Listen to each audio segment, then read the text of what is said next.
Kisah paling menegangkan dalam sejarah Sunan Gunung Jati, Nyi Mas Prabu Pakungwati Ratna Kemuning. Sumber, https://www.facebook.com/metropolitan Cirebon Raya Cirebon Raya. Astana Pakungwati adalah bukti peninggalan dakwah Islam di Cirebon Barat Daya. Melalui jalur perdagangan, para pedagang dari Arab, Persia, dan Gujarat memegang peranan penting sebab di samping berdagang, mereka juga menyebarkan agama Islam. Mereka mendirikan perkampungan sendiri, perkampungan pedagang Muslim di negeri asing yang disebut Pekojan. Melalui perdagangan inilah Islam berkembang pesat. Hal ini didukung oleh situasi politik saat itu, ketika para bupati pesisir berusaha untuk melepaskan diri dari kekuasaan pusat yang sedang mengalami kekacauan dan perpecahan. Kemudian Islam menyebar ke seluruh wilayah Indonesia, dimulai dari wilayah-wilayah di tepi pantai yang dijadikan pelabuhan perdagangan sampai ke daerah-daerah pedalaman Indonesia. Dengan masuknya Islam ke Indonesia, maka terjadilah akulturasi budaya Islam dengan budaya setempat. Salah satu wilayah yang mendapat pengaruh Islam adalah Jawa Barat. Penyebaran agama Islam di Jawa Barat dilakukan oleh seorang wali yang bernama Syekh Syarif Hidayatullah atau Sunan Gunung Jati. Ia menyiarkan agama Islam mulai dari daerah tepi pantai seperti Cirebon hingga ke daerah-daerah pedalaman, seperti ke Majalengka, Kuningan, Ciamis, Sunda Kelapa, dan Banten. Agama Islam sudah hadir di Cirebon sekitar abad ke-14 mengingat daerah ini merupakan bagian dari kawasan pesisir utara Pulau Jawa. Kawasan jalur pelayaran perdagangan yang telah dilalui dan disinggahi pedagang-pedagang dari berbagai negara termasuk para pedagang Muslim. Jalur masuknya melalui pelabuhan-pelabuhan Cirebon seperti Pelabuhan Muara Jati, dengan tokoh wali yang menyiarkannya yaitu Syekh Syarif Hidayatullah Sunan Gunung Jati. Dalam menyebarkan agama Islam di Cirebon, Sunan Gunung Jati melakukan beberapa teknik atau metode. Tujuannya adalah agar Islam dapat diterima masyarakat Cirebon tanpa adanya paksaan, karena jika agama Islam dipaksakan maka dapat menimbulkan gejolak di masyarakat tersebut. Teknik atau metode yang beliau lakukan adalah mengkolaborasikan atau mengakulturasikan budaya dan kesenian setempat dengan ajaran-ajaran Islam. Kesenian yang beliau gunakan diantaranya sandiwara, sintren, tari topeng, pementasan gamelan, tradisi sekaten, wayang kulit, dan lain sebagainya. Bukan hanya melalui kesenian gerak tubuh, melainkan juga melalui kesenian benda mati, seperti batik, lukisan kaca, seni, kaligrafi dan lain sebagainya. Selain media seni, dalam menyebarkan agama Islam di Cirebon, Sunan Gunung Jati juga menggunakan strategi pernikahan. Beliau menikahi putri beberapa tokoh ternama dan berpengaruh di Cirebon dengan harapan masyarakat yang percaya kepada tokoh-tokoh berpengaruh tersebut dapat ikut masuk Islam seperti panutan mereka. Wanita-wanita yang beliau nikahi diantaranya: 1. Nyi Babadan Putri Ki Gedeng Babadan, penguasa asal Galuh pada tahun 1471 M. 2. Nyi Kawunganten Putri adik dari Bupati Banten pada tahun 1475 M. 3. Nyi Mas Pakungwati Ratna Kuning Putri Tumenggung Cirebon, Pangeran Cakrabuana Pangeran Walangsungsang pada tahun 1478 M. 4.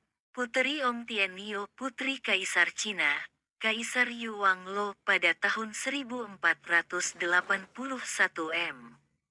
5. Nyi Rara Baghdad Putri Saudara Syarif Abdullah, yaitu Syarif Abdurrahman Pangeran Panjunan. 6. Nyi Tepasari Putri Ki Ageng Tepasari, pembesar Majapahit. Salah satu yang paling berpengaruh di Cirebon adalah Nyi Mas Pakungwati. Sunan Gunung Jati menikahi Nyi Mas Pakungwati selain atas dasar taktik dakwah, juga atas dasar suka. Sunan Gunung Jati menyukai sikap dan sifat Nyi Mas Pakungwati yang solehah. Beliau seorang penganut agama Islam yang taat bukan dari formalitasnya saja, melainkan juga dari aplikasinya. Islam yang tersebar di Cirebon ternyata tidak hanya dilakukan oleh Sunan Gunung Jati saja, melainkan para istri beliau pun ikut berperan dalam dakwah Islam tersebut. Sehingga hal ini membuat Islam berkembang dengan cepat di wilayah Cirebon. Terbukti dengan adanya situs-situs sejarah yang berhubungan dengan dakwah Islam. Situs-situs tersebut antar daerah satu dengan daerah lainnya kadang saling berhubungan. Semakin meluasnya penyebaran Islam di Cirebon sehingga banyak menghasilkan peninggalan-peninggalan sejarah penyebaran Islam di Cirebon, mulai dari benda-benda, petilasan, termasuk juga naskah-naskah kuno. Salah satu peninggalan Islam tersebut adalah Astana Pakungwati yang terdapat di Cirebon Barat Daya, karena lokasinya yang tidak jauh dari daerah Majalengka. Banyak pendapat mengenai tempat tersebut.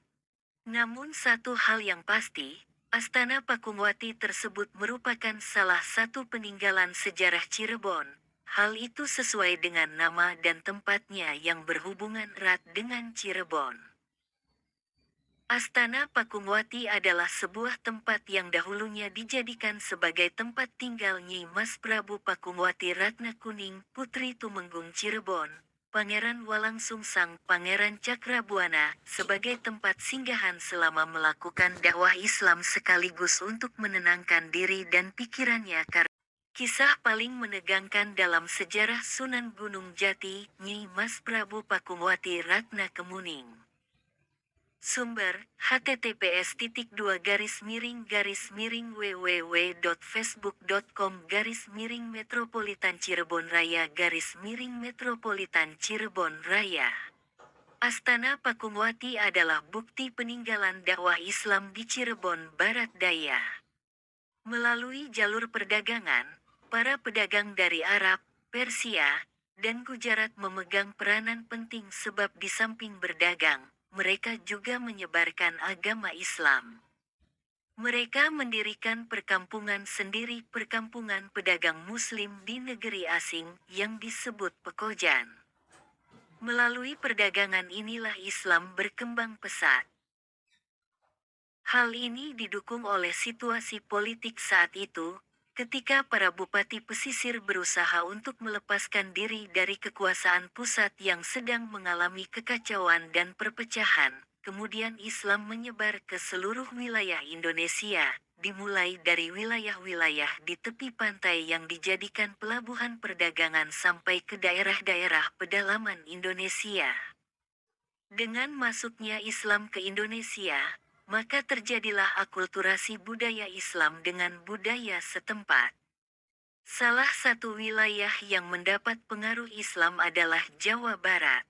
Penyebaran agama Islam di Jawa Barat dilakukan oleh seorang wali yang bernama Syekh Syarif Hidayatullah atau Sunan Gunung Jati. Ia menyiarkan agama Islam mulai dari daerah tepi pantai seperti Cirebon hingga ke daerah-daerah pedalaman, seperti ke Majalengka, Kuningan, Ciamis, Sunda Kelapa, dan Banten. Agama Islam sudah hadir di Cirebon sekitar abad ke-14 mengingat daerah ini merupakan bagian dari kawasan pesisir utara Pulau Jawa. Kawasan jalur pelayaran perdagangan yang telah dilalui dan disinggahi pedagang-pedagang dari berbagai negara termasuk para pedagang Muslim, jalur masuknya melalui pelabuhan-pelabuhan Cirebon seperti Pelabuhan Muara Jati, dengan tokoh wali yang menyiarkannya yaitu Syekh Syarif Hidayatullah Sunan Gunung Jati. Dalam menyebarkan agama Islam di Cirebon, Sunan Gunung Jati melakukan beberapa teknik atau metode. Tujuannya adalah agar Islam dapat diterima masyarakat Cirebon tanpa adanya paksaan, karena jika agama Islam dipaksakan maka dapat menimbulkan gejolak.